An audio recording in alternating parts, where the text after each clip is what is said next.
wow, you didn't break God's law. God's not mad at you, but the establishment is. You met with consternation. What'd you do? You parked.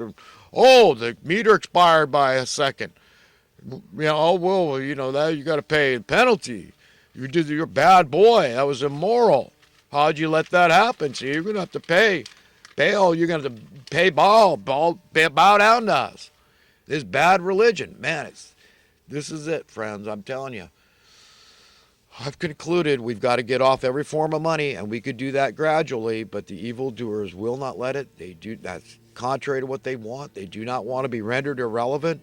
They do not want money to be rendered irrelevant because that is their most powerful tool, their most powerful weapon, implement they have, okay, to enforce their will upon us. And it's really at the end of the day, slavery. It's all about keeping people enslaved, and at all costs. They don't care because slaves. I mean, look, they're cheap. I mean, how were people buying slaves? I mean, just the same way. I mean, go out on the streets, look at the homeless out there. How many of these people would be they'd bow down and kiss the ground you walked on if you adopted them? You understand? They'd love somebody to make them feel appreciated, wanted, needed. They would make themselves as useful as they could for you. They'd do anything for you. And they'd be your slave. What's a euphemism for a slave? They'd be your servant gladly. Anyone is a servant. People don't even know where the word boss. They say that affectionately to their employer, right? Hey, my boss. Do they know where that term came from? It means master. You're calling somebody your master. God's our only master. God's the one that's the one we need to be concerned about being answerable to. Okay? So, my friends, listen, I'm on your side. We don't have to agree on everything, and I'll give you the benefit of the doubt. You need to give me the benefit of the doubt. I need slack. You need slack. We all need slack. We need to do that with each other and say, look, at least give them the benefit. They really believe what you believe. You can say, well, I think they're totally evil. How could they trust in Biden? Okay, after the thing with Obama, how could people like Obama or Bill Clinton to this day? And it's like, you might be mystified. But nevertheless, it's critical that you give them the benefit of the doubt. This is something that age has taught me. That's wisdom. You learn, you grow. And that's the attitude you got to have, is one of humility and humbleness. If you want to, voice your opinion, you can do it tactfully in a way that'll be most effective by making it most palatable, by using divine tact that God will give you. You pray with the Holy Spirit. Give me the right words in the right spirit, God, that to share, to convey to this person. So hopefully I can shed some light and enlighten them, and so they don't see how bad these people are. That I think, how could they support them? Do you understand? There's a way to reach people that is uniting and not dividing. And it's through the very power of God working through us that we can do that, and only doing that. Turning to God for the advice, for the counsel. That's what the Holy Spirit is called. Many things. Spirit of truth, great counselor, the comforter, the encourager. I mean, anything good you need is right there. God's not a distant, faraway God. He's right there with you, living in you, trying to work with you, trying to let his spirit reside within you. It said he jealously desires his spirit to live within us, and a pure jealousy. Okay, it's the same thing with the fear of the Lord. It's a profound respect, and that kind of jealousy is beautiful. It's the kind a husband feels about his wife. I mean, when he's really head over heels in love with his wife, the two have become one flesh, and the idea of her ever straying and going to another man it just rips him asunder. And it's a pure jealousy. It's a jealousy anybody can understand, because it's genuine. It's just like, pure, please, stay with me. Don't make me feel this pain, this separation. And that's how we pain God constantly, day in and day out, by sinning, by separating ourselves in our hearts and minds. And the most reprehensible way we do it has everything to do with money, which Jesus, it's the root of all evil, not some of the evil. He likened it to a false competing God. You understand? So it really is. It's hurting God. when our affections and our attentions are going so much to this thing. And it just, God, it just screws. It just, there's so many turds in the punch bowl. And at the end of the day, you see that the narrow gate, entering by the narrow gate and forsaking the broad gate that leads to destruction, but the one that leads to life, we've got to get away from every single turd in the punch bowl. Okay, otherwise, it ain't paradise, man. It ain't a perfect world. It can't be the renewal of all things. Because at the renewal of all things, all the turds and turdlets and believers that we got to have turds and turdlets in the punch bowl, they're going somewhere else. And I don't want you to be there. I don't want anybody to be there. I'm trying to be God's friend, a genuine friend, and by extension to humanity.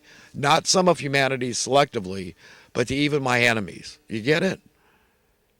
I'm trying to be real. That's it. I'm just trying to be a good friend, a good brother, a real one. Not a yes man to anybody. That's not a friend. I'm nobody's yes man. But I will be a friend.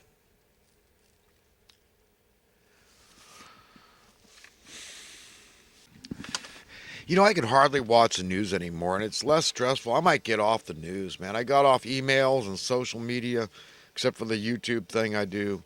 And, you know, it's less stressful. I might just quit watching. I mean, I'm addicted, though. It's habits are hard to break, and at least watching the local news and getting the weather is pretty tough to resist. But I'm working on it, my friends, and I don't care about any of it. I don't. Sometimes I just think it's all such rubbish. And the way they present it, they're so skewed. I mean, you know, they're just, you know, applauding the rioting in Portland and all this crap. But oh, the Capitol, oh, they're attacking the elitists, the establishmentarian. But, you know, I think we ought to fire them all. We don't need president. We don't need Congress. We don't need Senate. None of them. Get rid of them all. We might keep the Supreme Court, but you know, and keep the sheriffs and keep the police. Other than that, we don't need all these this bloodsuckers. They're a bunch of freaking mooches. They talk about the welfare people out there. Oh my God, they're the biggest freaking welfare people there are, man. The bankster class, they put us under the debt and crap. Well, themselves, they give themselves bonuses. Where do these? They're printing these trillions, giving us a few crumbs. Understand? I did the math. Okay, back when they took out $3 trillion to send everyone $1,200, that would have been for 2/3 of the American people. That would have been $12,000. So where did all that money go? You understand what I'm saying here? And I'm being conservative in this case. I'm not being hyperbolic. So I'm just saying, they're evil freaking people, man. Evil genius, and we're up against a juggernaut of pure evil. These are monsters. For all intents and purposes, these are human monsters. So they're really demons acting for evil purposes against the best interests of the people. But these are the people in power. And believe me, if it was just the Democrats or Republicans, I wish it was that simple. It isn't, my friends. They collude. On the important issues that affect the people, they collude. They're in lockstep with each other. Do you understand? Like the bailout of '08, for example. A critical mass. Remember, it just takes a critical mass, the amount needed to get the job done. So it's not every single one of them, but it's a generalization, but it's a critical mass of them. So you understand how that works? They got the money printers in there. You got the Federal Labor Department, because they could have stopped this whole thing from getting out of control. If every year they came out and employers were bitching, what do you mean I got to raise minimum wage by law? I got to pay my employees. See? The rubber would have met the road right there. Then we would have the conversation. You understand how it would have stopped the runaway inflation in its tracks right there? But now it sounds radical. What do you mean 15? You crazy socialist? And it's a two-way street. So if the cost of living went down, then minimum wage goes down. It's fair. They're still getting richer. The money's going up in worth. You understand? So nobody could tell me I'm just saying, oh, we got to give raises and raises. That's the answer. No. Sound economic policies. We've had anti-capitalism. It's the opposite of true capitalism. True capitalism produces wealth across the board. It's a rising tide that lifts all boats. It doesn't swamp some and send some to the highest heavens. No, that's exactly what with pseudo-capitalism, anti-capitalism. Not based on supply and demand at all. Just based on freaking criminals, on criminality. And that's in the Congress and the Senate, the money printers, and the Federal Labor Department's been in on it too. That's it. I have studied long and hard, and I've deduced this. I read. Listen. I'm educated too. Believe me, I'm learning. I have my share of college and education. Believe me, I believe in education. Anything you want to learn it. If you say, well, I don't want to do that as a career, well, then learn something else. You should be free. I'm into freedom, 100% freedom from birth. You understand what I believe in? Prosperity from birth as set forth by God, giving us this planet to share, just like any good parent would do with their children. Okay, no need for money. We'll figure it out, just like all the other creatures have no need for money, and they figure it out. You understand? It's simple as that. Because if you try to stand on Judgment Day before God and defend the use of money, and you look at the history, what it's done, I mean, wars that are created for money and profit, relevance, you understand? Evil, all the homicides that have been committed, all the needless suffering that's been inflicted on humanity, the slavery, it's all about money, my friends. This is where the power is. That wanton satanic power. That's it, man. So you do not want to stand on Judgment Day, the day of reckoning, which might be today for any one of us, and defend money in any of its sundry forms. It's that simple. It's an idea. You understand? It's a concept. And it was one that was invented by evil men to steal from others. Do you understand? Evil. It's just evil. There's no way anybody can condone it in their right mind. If you're enlightened, if you're woke, that's God. Yes, he put his seal on you. Yes, you get it. You get it. You get it.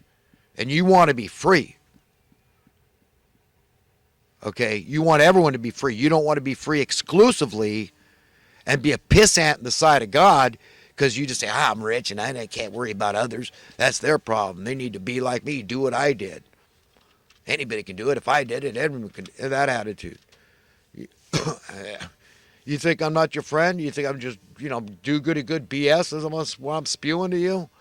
This is about eternal salvation, where we're going from. This is as serious as it gets, my friends, which could be for any one of us today, our last day on earth. Are your values straight? Are they in line? Are they in sync with his values? Are they synchronized with his? Ask yourself that. So remember, whether you perceive yourself to be having a good life, a bad life, or somewhere in between life, we all have a mortal destiny in regard to this temporal, ephemeral existence of riches or poverty, successes or failures.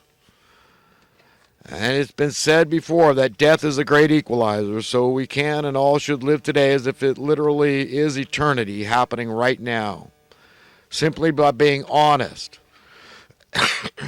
Excuse me.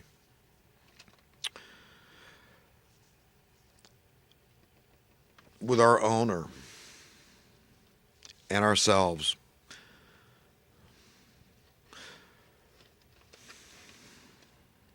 Our parents. We need to be honest with our parents. We all have the ability to see the end from the beginning, and it really comes down to beholding proper values. And what are those proper values? They're each other, my friends. You see, if you could see the end from the beginning, you don't need to fall into some miserable pit. And I try to help people with that. Okay?